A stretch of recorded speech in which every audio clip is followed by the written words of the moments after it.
उसके अंदर काफ़ी सारे मसाइल हैं दोस्तों के। और आज के सेशन का हमने ज़्यादा कोशिश हम यही करेंगे कि क्वेश्चन आंसर की सूरत में जो उसमें प्रैक्टिकल मसाइल हैं, जो लीगल मसाइल हैं, जो कुछ फीडिंग के इशू हैं, IRIS के इशूज़ हैं, तो उनके ऊपर आज हम थोड़ी ज़्यादा डिटेल तफसील से बात करें। तो मैं सदर मोहतरम की इजाज़त से, अपने उस्ताद मोहतरम शेरा साहब की इजाज़त से मैं पहला सवाल मैं आपके सामने रखता हूँ। बाकी हाउस भी ओपन है, जो दोस्त जो सवाल करना चाहे वो खुले दिल सवाल करें। तो सर, जो हमने कल मैसेज भी किया दोस्तों को, सर उसके ऊपर हमने उनसे गुजारिश की कि स्पेशली जो इनकम टैक्स रिटर्न है इस टाइम कमर्शियल इंपोर्टर की, कमर्शियल इंपोर्टर क्योंकि लास्टली 20 साल से हम उसको फाइनल FTR के अंदर फाइल करते आए हैं, तो वो मसाइल का सामना हमें नहीं करना पड़ा कि हम उसकी जो रिटर्न बनाएंगे उसके ऊपर उसके जो हमने कंट्रीब्यूशन चार्ट बनाना है उसको कैसे हमने तैयार करना है। स्पेशली जो उसके अंदर हम कस्टम ड्यूटी, रेगुलेटरी ड्यूटी पे करते हैं वो हमारी कॉस्ट में जाएगी, हमारे एक्सपेंस में जाएगी, उसको हमने कैसे एडजस्ट करना है। जो लास्ट ईयर के क्लोजिंग स्टॉक्स हमारे पास अवेलेबल है रिटर्न के अंदर, वो हमारे किस तरह इस रिटर्न में जो पहली FTR से मिनिमम में आ रही है तो कैसे एडजस्ट होगी, क्योंकि अगर उसको हम क्लेम नहीं करते ओपनिंग स्टॉक को तो हमारी इस दफा साल के रिटर्न जो है वो प्रॉपर रिकनसाइल सेल्स रिटर्न्स के साथ होने मुमकिन नहीं है।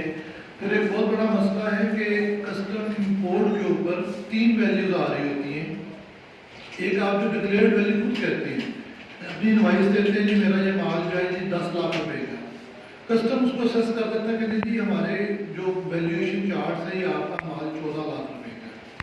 उसके ऊपर फिर वो custom duty, additional custom duty, regulatory duty उनको ऐड करता है।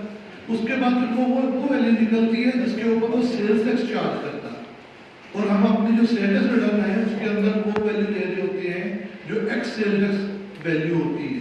अब अगर कस्टम ड्यूटी, रेगुलेटरी ड्यूटी उनको हम काउंट नहीं करते तो फिर क्या हम उसको एक्सपेंस में भी शो नहीं करेंगे, या अगर उनको हम काउंट करते हैं तो तभी पॉसिबल है जब हम कस्टम की वैल्यू को अडॉप्ट करें या फिर हम अपनी एक्चुअल वैल्यू को अडॉप्ट करें। और इन सारी चीज़ों को जब हम आगे से रिसीव नहीं कर सकते, क्योंकि कस्टम ड्यूटी, रेगुलेटरी ड्यूटी हम रिसीव नहीं कर सकते, इनकम टैक्स हमने अपनी जाती मुनाफे से देना है, सेल टैक्स हम चूँकि चार्ज कर लेते हैं इसलिए हम उसको इनकम टैक्स पर्पज के लिए काउंट नहीं करते।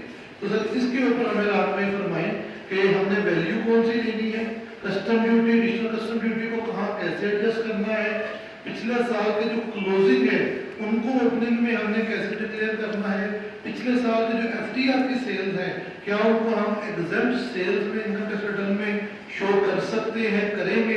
इन सारी चीज़ों पे सर कमर्शियल इंपोर्टर के तनाजुर से हमारे रहनुमाई करें। 2020 की हम रिटर्न फाइल करेंगे। पहले जो आपका विद होल्डिंग होती थी, कलेक्शन होती थी एट द टाइम आपको ऑन बोर्ड अंडर सेक्शन 148 वो final discharge of tax liability थी अप टू 6/2019 टैक्स ईयर 2019 तक वो फाइनल डिस्चार्ज थी। जब कोई चीज़ फाइनल डिस्चार्ज होती थी तो उसके बाद फिर उससे जो इनकम अराइज होती थी या उससे जो सेल होती थी वो फिर एग्जेम्प्ट होती थी, फिर डबल टैक्सेशन। इधर एक सेक्शन है 73 प्रिवेंशन ऑफ डबल टैक्सेशन। अगर कोई चीज आप अप्रूवल बेसिस पे रिकॉर्ड कर लें तो फिर दोबारा जब रिसीट करें फिर रिसीट बेसिस पे वो टैक्सेशन नहीं होगी। तीसरा, जब आप रिसीट बेसिस पे कोई चीज रिकॉर्ड कर लें तो एडवांस जैसे है वो उसको आप रिकॉर्ड कर लें और उस पर आप उसको एज आप इनकम ट्रीट कर लें तो सब्सिक्वेंटली फिर अप्रूव जब हो अगले साल में तो वहाँ पर टैक्सेशन नहीं होगी, क्योंकि हमारा जो सारा सिस्टम है टैक्सेशन का ये टैक्स ईयर के मुताबिक चलता है।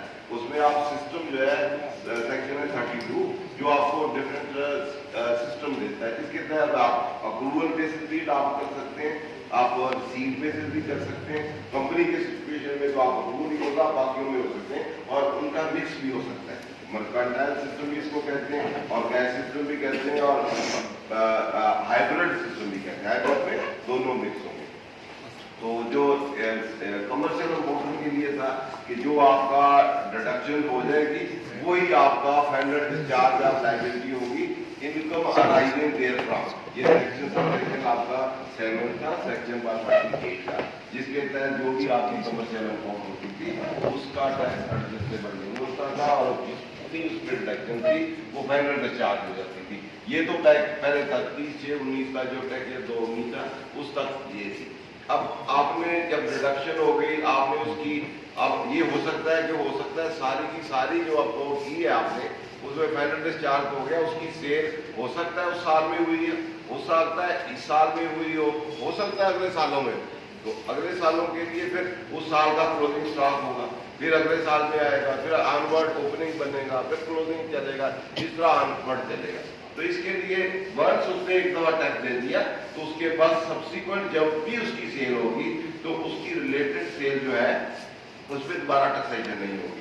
उसके लिए स्पेसिफिकली एग्जम्पशन भी है, अदरवाइज ये 73 रूल जो है ये भी मैंने बताया 43 या ये second part 4 of second rule में कोई क्लास है जिसके तहत जब हम बोर्ड पे आप फाइनल चार्ज देते हैं तो दोबारा टैक्सेशन नहीं होगी। तो इसमें सुप्रीम कोर्ट की भी एक जजमेंट आई थी, जब पहले ही वो क्लास नहीं थी तो उस वक्त यही था कि हम बोर्ड के अगर आपने टैक्सेशन दे दी है तो जब फाइनल डिस्चार्ज है तो फिर वो सब्सिक्वेंट नहीं होगी। तो फिर आप अब जो इसके लिए जो अगर रिटर्न को देखें तो उसमें 2 कॉलम है, एक कॉलम है आपका टोटल का, एक है आपका फाइनल डिस्चार्ज का, साथ ही एग्जम्पशन का भी है, और एक है नॉर्मल का, क्योंकि हमारी 3 स्कीम्स है, बल्कि 4-5 हो गई है, इसको हम 2 में करते हैं, एक नॉर्मल स्कीम है, एक फाइनल टैक्स रजीम है और एक आप मिनिमम टैक्स रजीम है। मिनिमम टैक्स रजीम जो है ये part of normal tax regime ही है। जब नॉर्मल में आप कैलकुलेट करते हैं टैक्स की तो उसमें फिर मिनिमम को जब इनकॉर्पोरेट करते हैं तो कम से कम उतना टैक्स आपने देना होता है। मिनिमम से मुराद अगर आपका नॉर्मल का इससे कम है तो आपने मिनिमम जरूर देना है, अगर नॉर्मल ज्यादा है तो मिनिमम फिर वहां तक आगे खत्म हो जाता है। तो मिनिमम जहां कहीं भी होगा उसको फिर नॉर्मल के साथ कंपैरिजन करेंगे, वो फिर फाइनल वाले में या सेपरेट ब्लॉक में या उसमें नहीं आएगा। तो पुराना अगर आप देखें तो पुराने के मुताबिक फाइनल डिस्चार्ज था, अब वहां से फाइनल डिस्चार्ज को हम इसके लिए 2 सेक्शन है जो अपोर्शनमेंट के, एक सेक्शन 67 है और साथ रूल है 30। एक्सपेंस जो है जब आप इनकम अपोर्शनमेंट करेंगे तो साथ सारे जितने कास्ट ऑफ सेल के एक्सपेंस है, प्रॉफिट एंड लॉस के दूसरे भी आप अपोर्शनमेंट करेंगे। जब आप सेल लिखेंगे कि ये नॉर्मल सेल है, ये आपकी प्रेजेंटिव सेल है, ये आपकी सेपरेट ब्लॉक है या एग्जेम्प्ट सेल है, तो उसी तरह तमाम एक्सपेंस भी आप अपोर्शनमेंट करेंगे। अपोर्शनमेंट के बेसिक जनरल रूल जो है वो 2 हैं, एक है डायरेक्ट एट्रीब्यूटेड रूल, जो किसी चीज पे डायरेक्ट इनकर हुआ है, सपोज आपने इम्पोर्ट की है तो उसकी इम्पोर्ट सेल की है तो इम्पोर्ट वाली कास्ट हो उसी सेल के लिए सेटअप होगी।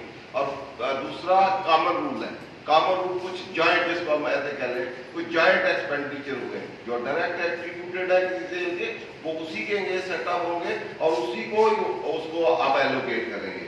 जो कोई कॉमन नेचर के होंगे जनरली, जैसे एक ऑफिस का रेंट है वो दोनों पर्पज के लिए यूज हुआ है, इस तरह के कॉमन नेचर के जितने भी एक्सपेंडिचर होंगे जो डायरेक्ट आप उससे एलोकेट नहीं कर सकते या डायरेक्ट उसको एट्रीब्यूट नहीं कर सकते, इसलिए फाइनल वाली सेल है या दूसरी सेल है या एग्जेम्प्ट सेल है, डायरेक्ट एट्रीब्यूटेड जो है डायरेक्टली उसी के लिए सेटअप होंगे। कॉमन और जॉइंट एक्सपेंडिचर जो होंगे उसके लिए सर्टन बेसिस अडॉप्ट हो सकते हैं, उसके लिए डिफरेंट पैरामीटर हो सकते हैं, जो ज्यादा रीजनेबल और एप्रोप्रिएट है वो आप अडॉप्ट कर सकते हैं।